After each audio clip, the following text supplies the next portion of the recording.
All right, let's welcome into Straight Fire a first-time guest on the podcast, and man, this guy's going to be the center of attention for I don't know what the next at least 7 weeks. Christian Clark from The Athletic. How you doing, man? Hey man, I'm doing great. How about you? I'm excellent. I don't cover the Mavericks like you do, so the Cooper Flagg news, the Kyrie Irving injury, Anthony Davis. I mean, there's so much happening with the Dallas Mavericks. I was like, hey, we need to talk to a Mavericks guy.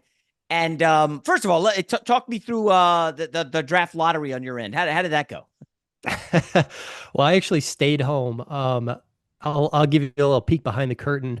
My wife and I had our first kid last week, so I'm technically supposed to be on a short paternity leave. I wasn't planning to write anything. I was like, all right, they're going to have the 11th pick. There's a 78% chance they get the 11th pick. They need a guard, but that can wait. That can wait till I come back from paternity leave, and we'll get into the guards. Well, that's not what happened. I mean, they went all the way up to number one, 1.8% chance of doing so. I was sitting there on the couch, my wife, baby was next to me, and I was like, oh God, they're in the top four. They got a chance. Wow. And they go to break, and I'm like, no way. Like, okay, they're in the top four, but they're not one. They're not one, right? And then it's one. It's like, what? What?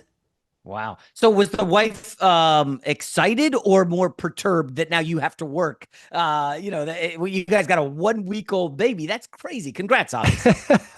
Probably more of the former than the latter. But it's been, a fun but a little bit stressful time around it. But it's good, man. It's all good stuff. I mean, this fan base needed a W. I don't want to say this franchise. I mean, this franchise did need a W, but I wouldn't say that they deserved a W, but they got a W. And it is Yes. nice that the number one story going into next season isn't going to be fan discontentment, because that was a lot of what I covered, those last 2-3 months of the Yeah. season. And I understand why. I mean, it was rightful, justifiable anger, but it is nice that the number one story for the Mavericks going into next season is, hey, how does Cooper Flag fit and do? Yeah.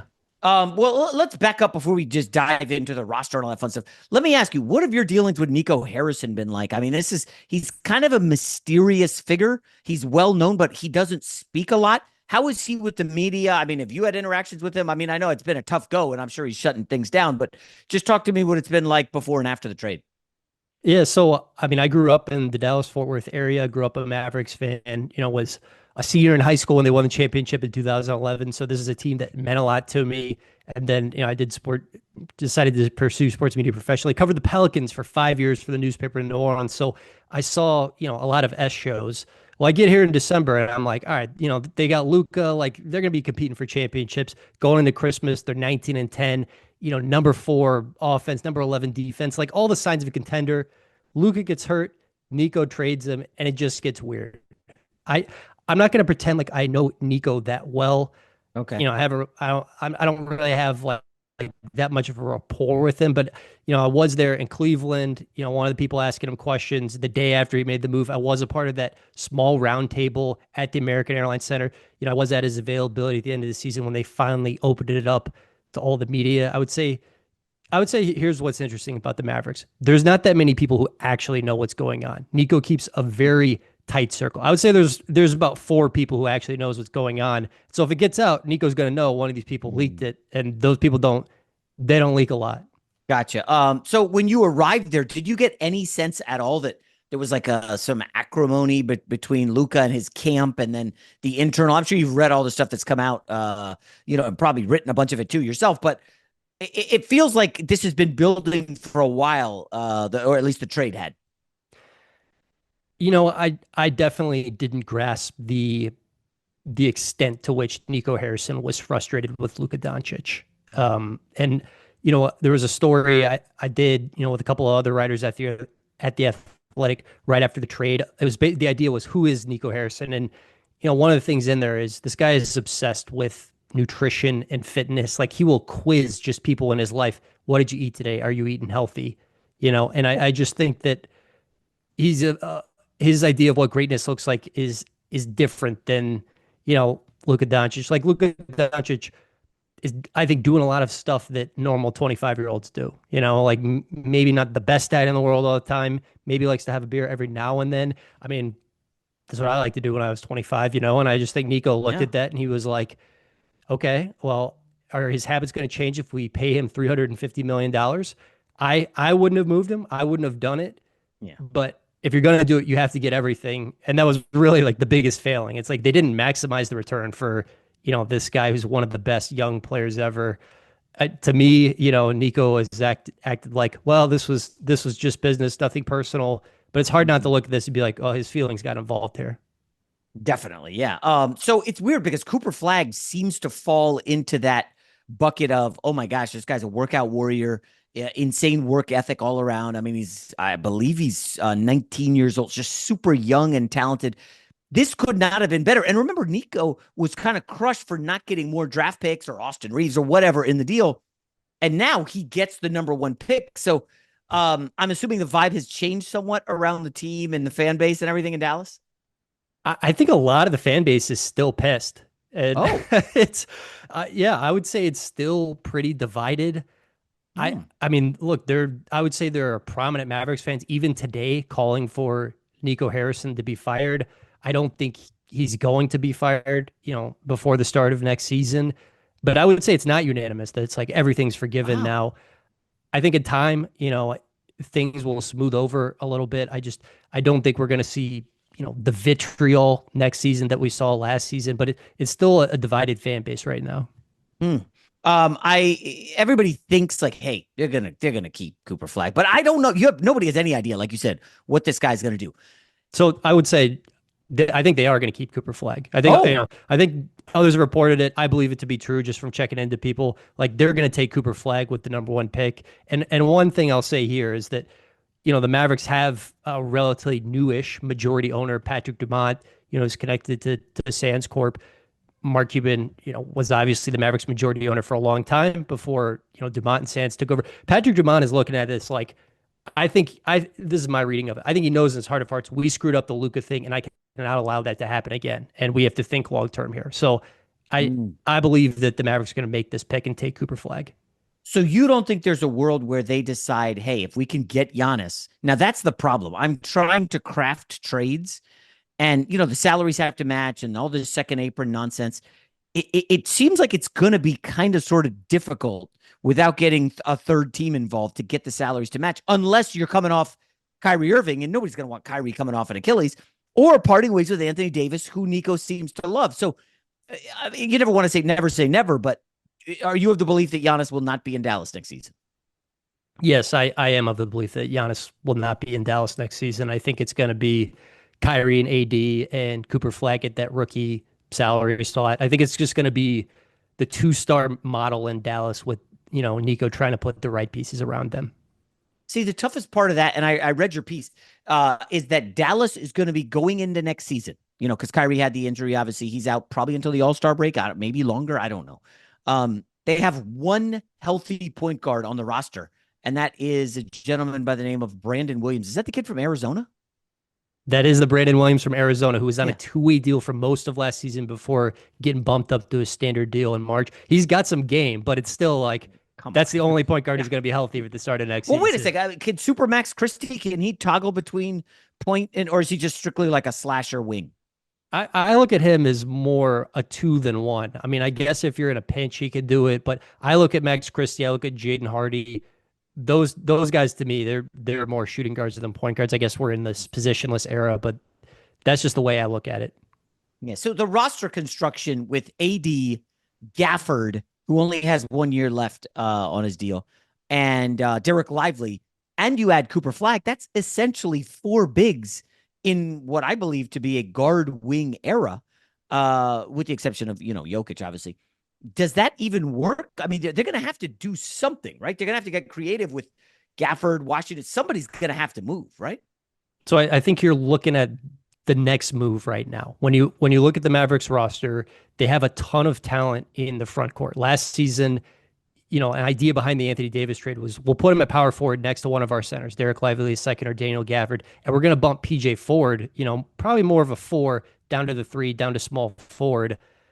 Now they got Cooper Flagg and PJ Washington. They got Anthony Davis. They got Daniel Gafford. They got Derek Lively the second. I'm looking at that like there might be too many good players here and not enough minutes. And when I look at, the rest of the roster, they don't have, probably enough ball handling creation as we just hit on. Like, I'm just kind of reading that of like, all right, could one of these guys Daniel Gafford's got 1 year left in his deal. PJ Washington's got 1 year left in his deal. Mhm. Is that one way to go out and address the ball handling situation? Because remember, Kyrie Irving is not going to be back in the floor until 2026. I mean, you're looking at half the season without your star guard. I mean, I love Cooper Flagg, but he needs a guard who can create too. Yeah, the roster creation makes it very wonky.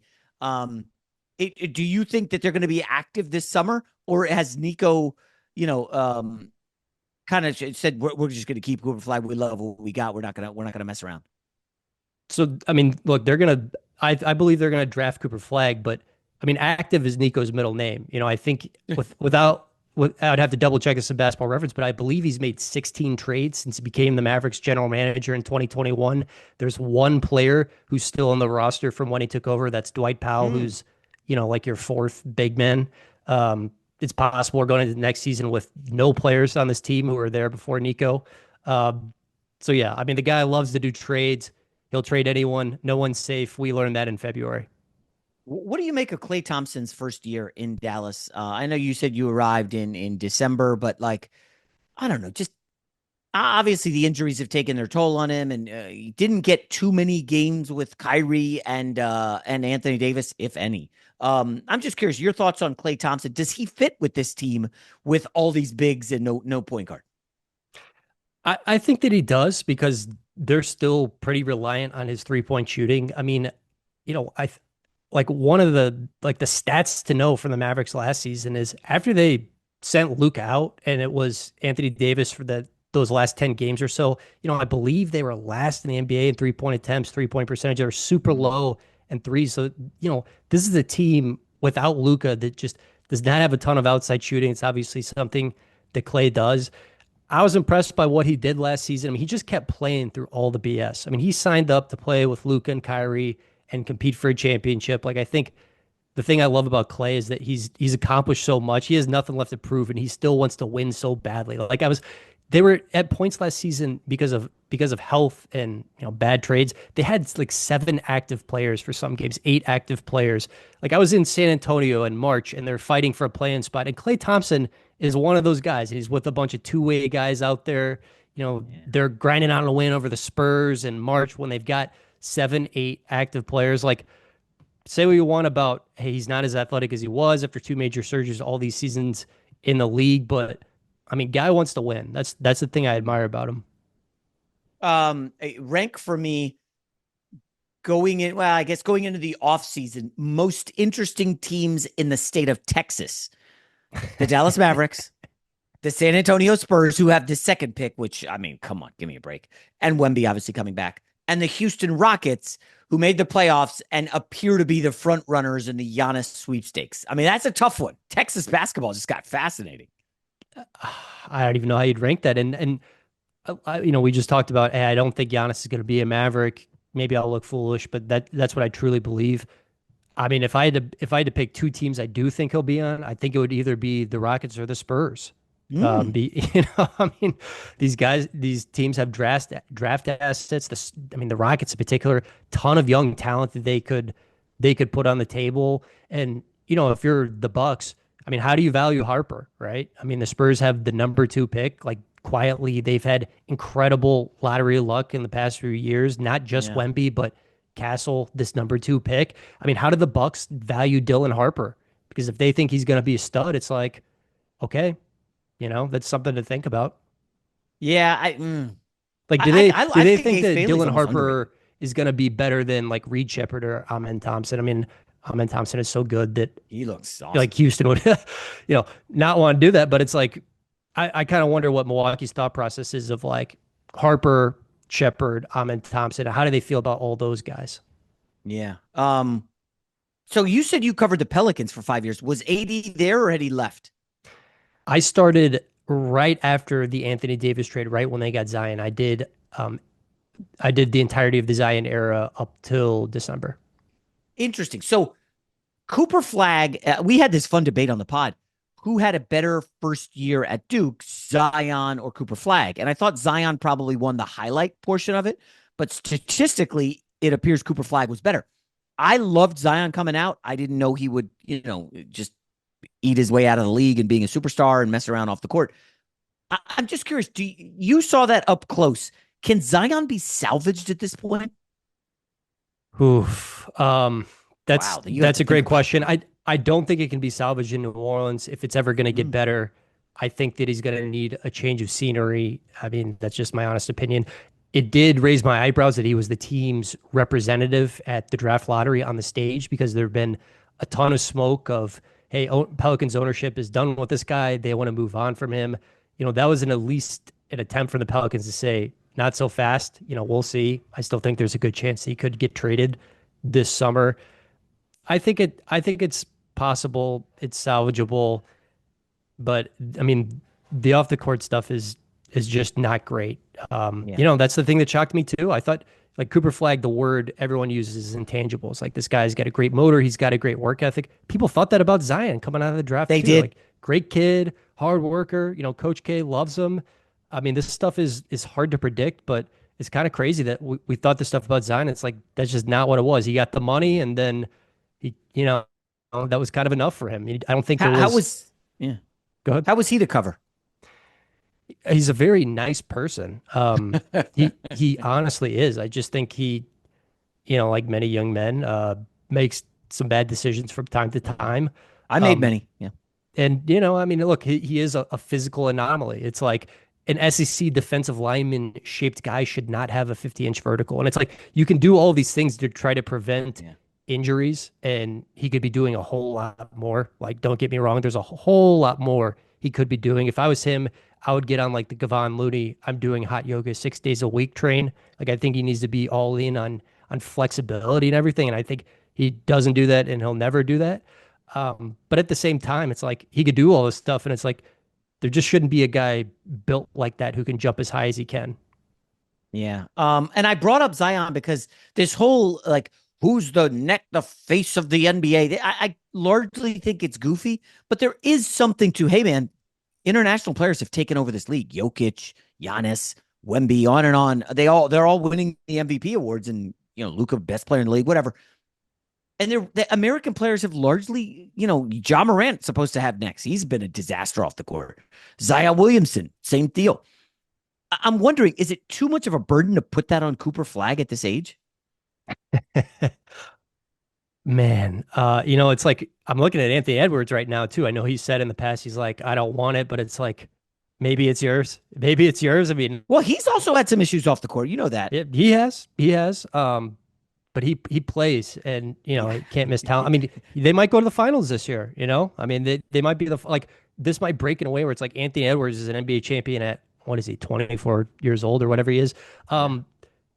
I think it's a little premature to do that to Cooper Flagg. I think Cooper Flagg is awesome. Like I had an executive say to me today, like he reminds me of Scottie Pippen. I've been in the game a long time, and it's like that's like makes me say, what? Like we're throwing around Scottie Pippen.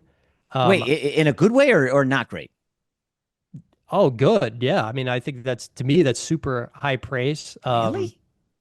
I mean, mean, obviously Scottie Pippen was I a guess legend. here's my thing on Cooper Flagg. I love him.